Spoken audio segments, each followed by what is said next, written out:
Here we will write a program to print lowercase character from a string using function. So first in comment line we will write.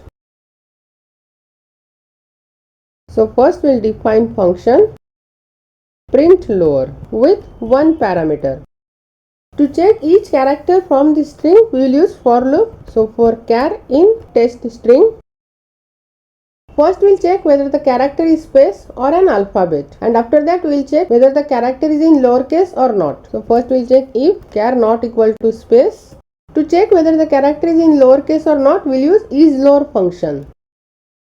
Char dot isLower, we will print the character, and outside the function we will accept the string from the user. So tstr equal to input, enter string to check, and we will call the function print lower, and we will pass tstr as a parameter, and we execute. I will enter the string.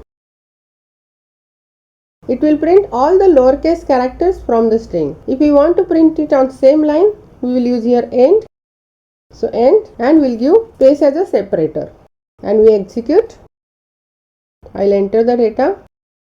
It will print all the lowercase characters from the string on the same line. We can print the message here. So print lowercase characters from string. We will print the string here, and we will execute. It will print all the lowercase characters from the string on the same line.